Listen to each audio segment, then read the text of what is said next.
Hello everyone, कैसे हैं दोस्तों। तो आज का सेशन काफी ज्यादा इंपॉर्टेंट होने वाला है आप लोगों के लिए, क्योंकि आज के सेशन में मैं आपके साथ डिस्कस करूंगा एसबीआई क्लर्क प्रीलिम्स 2024 का स्ट्रैटेजी और स्पेशली क्वांट सेक्शन के बारे में कि क्वांट सेक्शन में आप कैसे स्कोर कर सकते हो, मैक्सिमम क्वेश्चन आप कैसे सॉल्व कर सकते हो। तो अगर आप क्वांट में स्कोर करना चाहते हो, क्वांट सेक्शन में अच्छे खासे नंबर लाना चाहते हो, तो ये सेशन लास्ट तक जरूर देखना। अगर आपने ये सेशन स्किप किया तो समझ जाओ कि आपने बहुत सारा चीज मिस कर दिया।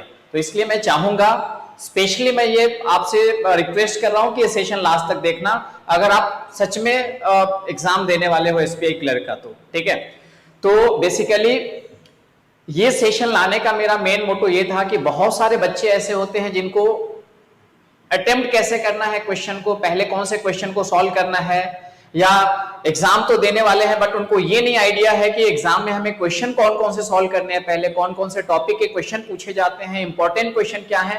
तो ये सारी चीजें मैं डिस्कस करूंगा आपके सेशन में, बस आप लास्ट तक बने रहिएगा, बीच में सेशन मत छोड़ना, क्योंकि लास्ट तक देखोगे तभी जाकर के आपको सारी चीजें यहाँ पे समझ में आने वाली है। ठीक है, तो चलिए शुरू करते हैं।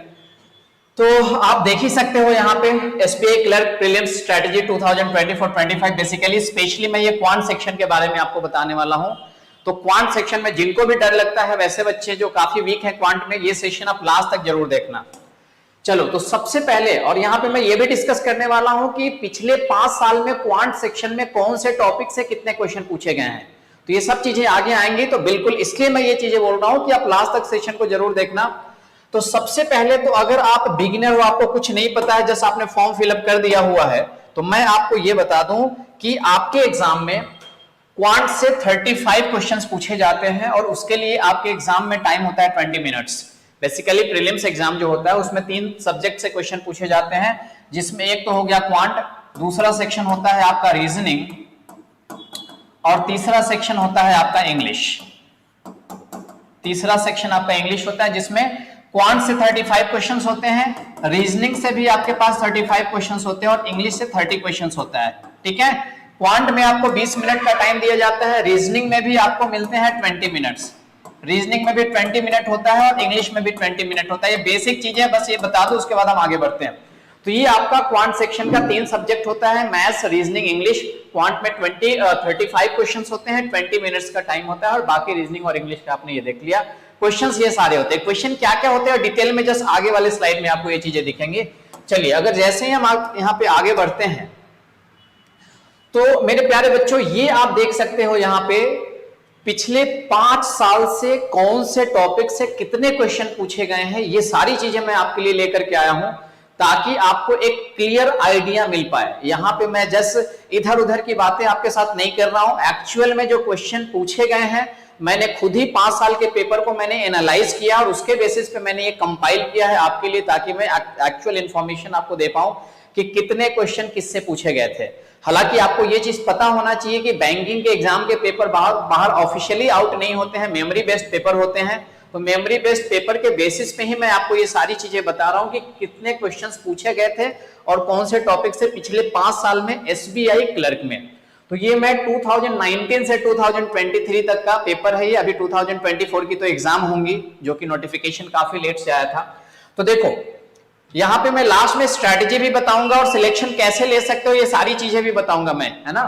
तो सबसे पहले अगर मैं यहां पे बता दूं आपको कि देखो 2023, देखो मैं कंपेयर करके भी आपको बताता हूं। पहले देखो 2023 में देख लो, 2023 ये सारे टॉपिक्स मैंने लिखे हैं। पहले मैं आपको ये बता दूं कि प्रीलिम्स में टॉपिक कौन कौन से होते हैं। तो ये सारे टॉपिक्स हैं, सिंप्लीफिकेशन, अप्रोक्सीमेशन, मतलब सिंप्लीफिकेशन का ही पार्ट हो जाता है approximation, number series, quadratic inequality, data interpretation and arithmetic, है ना।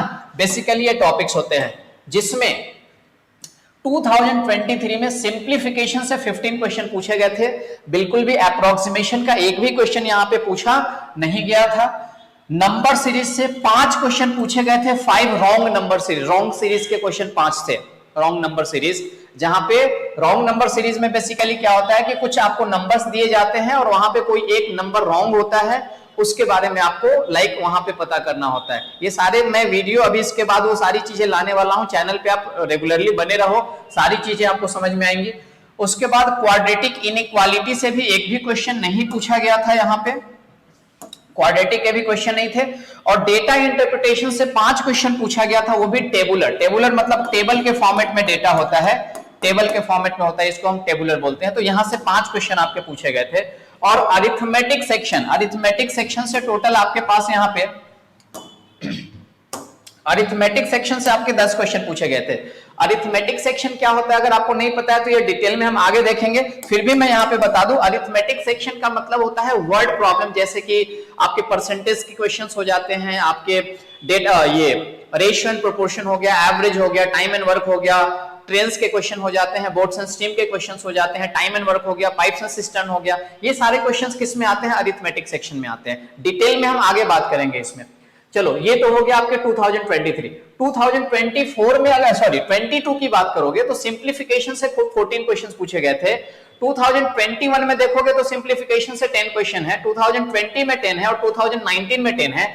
आप यहाँ पे ये देख सकते हो कि सिंप्लीफिकेशन कितना ज्यादा इंपॉर्टेंट रोल प्ले करता है आपके एग्जाम में। हर एग्जाम में अभी तक जितने भी मैं 5 साल का डेटा लिया हूं, अभी 2023 में और 2022 में तो देखो लगभग 15 क्वेश्चन पूछे गए हैं। और इसके अलावा इसके पहले जितने भी एग्जाम्स हुए उसमें 10 क्वेश्चन पूछे गए हैं।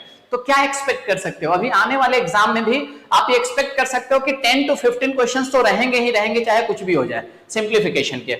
नाउ अप्रोक्सीमेशन के क्वेश्चन नहीं पूछे गए हैं यहाँ पे, ठीक है। नाउ नंबर सीरीज की बात करोगे तो नंबर सीरीज भी 5 क्वेश्चन पूछा गया है आपके। 2023 में भी 5 है, 2022 में भी 5 क्वेश्चन है, 2021 में भी 5 क्वेश्चन है, 2020 में भी है और 2019 में भी है।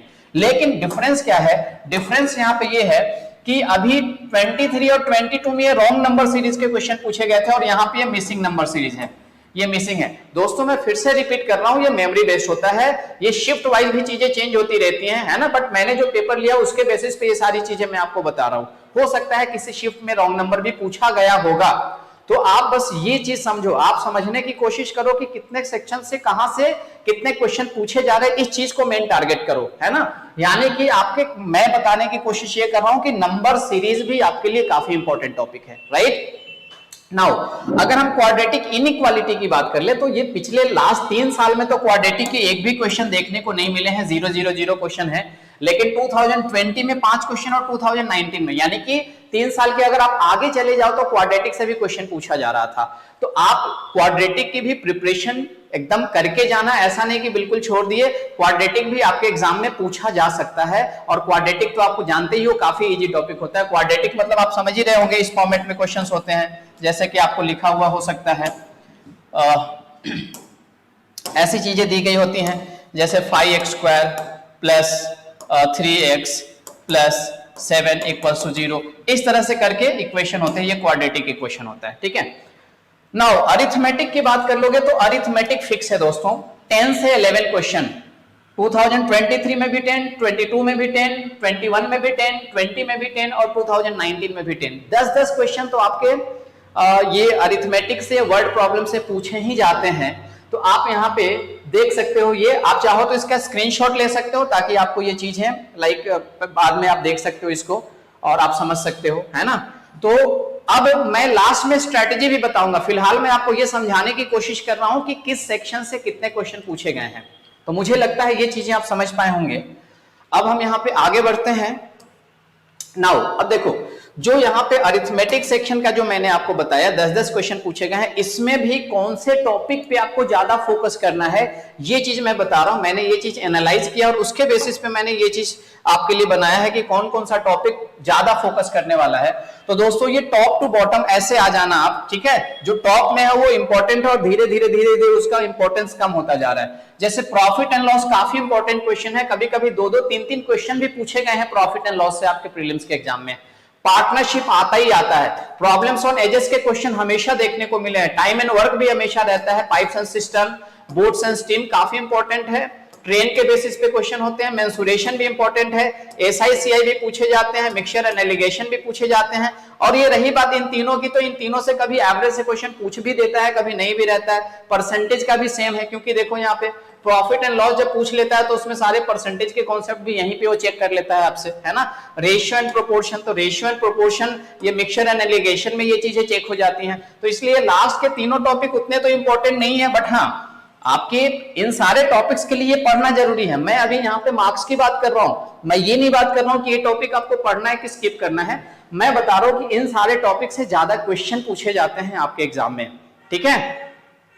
चलिए, पढ़ना तो सभी है, ये नहीं पढ़ोगे तो फिर तो कुछ नहीं कर पाओगे, सारे टॉपिक इसी पे बेस्ड होते हैं। बट जो क्वेश्चन पूछे जाते हैं ये अकॉर्डिंग टू जैसे मैंने रखा है टॉप टू बॉटम आप आ जाना इस सीक्वेंस में। ये क्वेश्चन आप अगर आप अरिथमेटिक पे फोकस भी कर रहे हो तो ऐसे ही फोकस करना है, इन सब टॉपिक को पहले ज्यादा स्ट्रॉन्ग बना लेना, ठीक है। चलिए नाउ अब हम आगे बात करते हैं। अब बात होती है कि ठीक है, ये तो मैंने आपको बता दिया कि अभी तक जो एग्जाम का ट्रेंड था वो कैसे कितने कहां से क्वेश्चन पूछे जा रहे थे। अगर आप टारगेट कर रहे हो अभी एसबीआई क्लर्क के ऊपर जो एग्जाम होने वाली है आपकी फरवरी में, टेंटेटिव डेट है, अभी फिक्स तो हुआ नहीं है, तो उसके लिए आपका क्या फोकस होना चाहिए, आपको कौन कौन से टॉपिक के ऊपर आपको कमांड करके चलना है ना, कौन कौन से टॉपिक आपके लिए इंपॉर्टेंट है।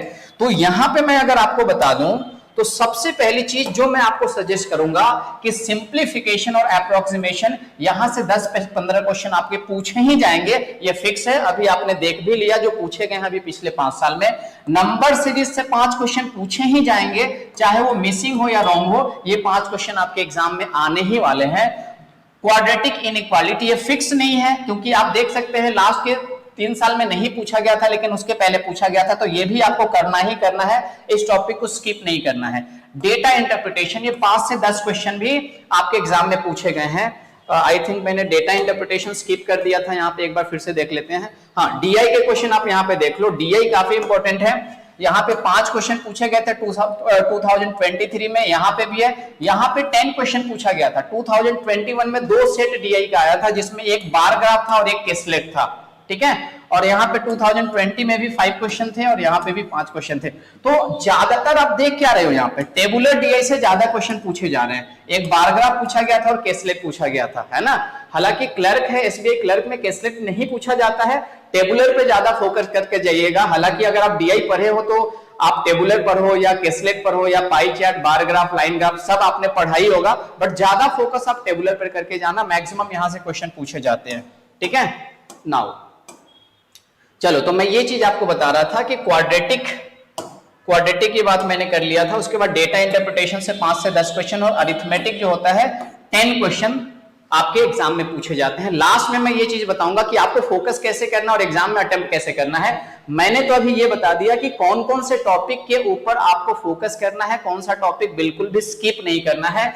ये बिल्कुल भी स्किप नहीं करना है, इसको भी नहीं स्किप करना, इसको भी नहीं करना, इसको भी नहीं करना है। अगर आपने ये टॉपिक छोड़ दिए तो समझ लो क्वांट कभी पास नहीं कर पाओगे, ठीक है। चलो आगे बढ़ जाते हैं।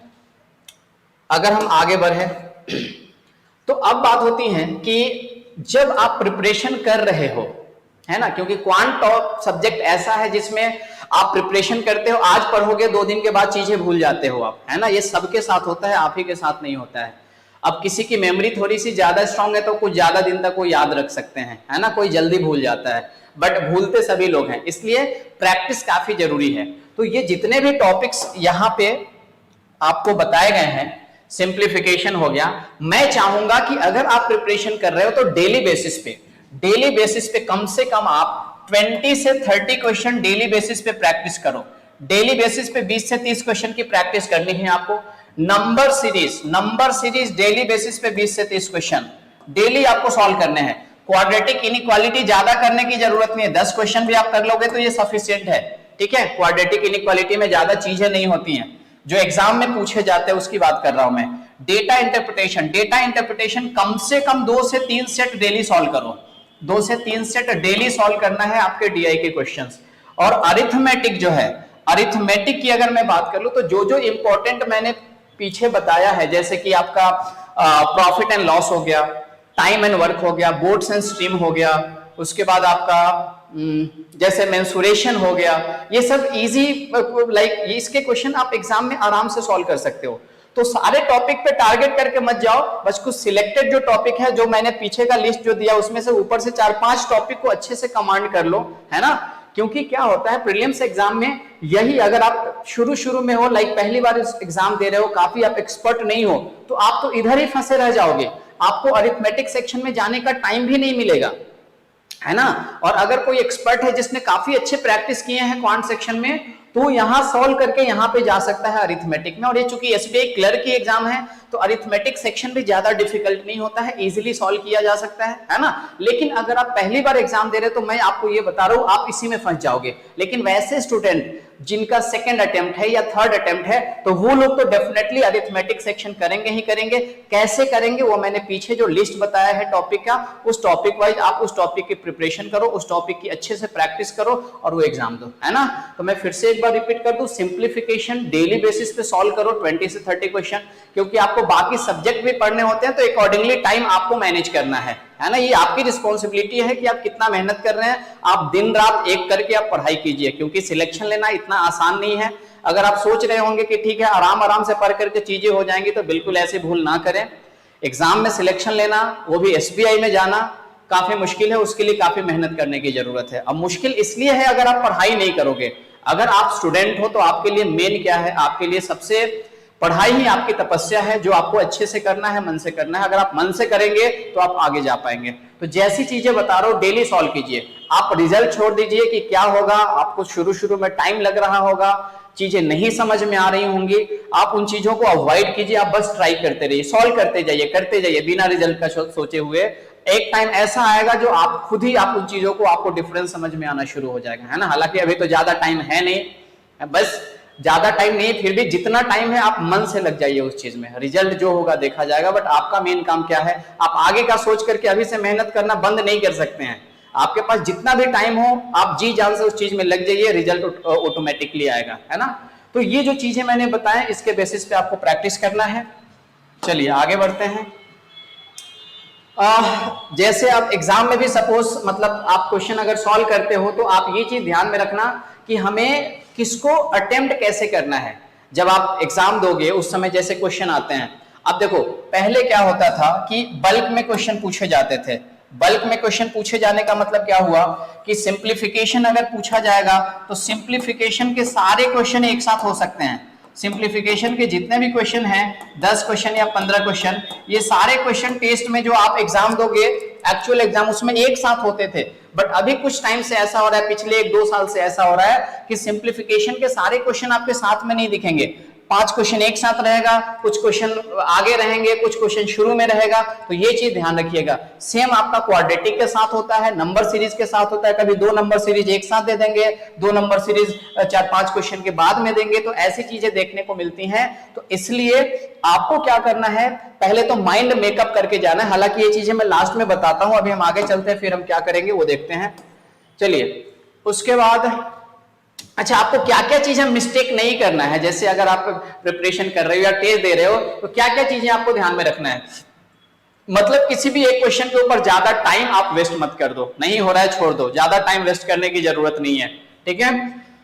जैसे अगर आप ये सारे टॉपिक को इग्नोर कर रहे हो, सिंप्लीफिकेशन, नंबर सीरीज, क्वाड्रेटिक, तो समझ जाओ कि आप बहुत बड़ा मिस्टेक कर रहे हो। प्रीलिम्स के लिए खास करके ये टॉपिक तो आपको छोड़ना ही नहीं है, चाहे कुछ भी हो जाए, है ना। इसी तरह से डीआई का जो बेसिक्स है, जब हम डीआई सॉल्व करते हैं, बार बार रेशियो परसेंटेज में लगे रहते हैं। आप एक बार चीजें देखिए और समझने की कोशिश करिए, बार बार उन चीजों में लगने की जरूरत हमें नहीं है।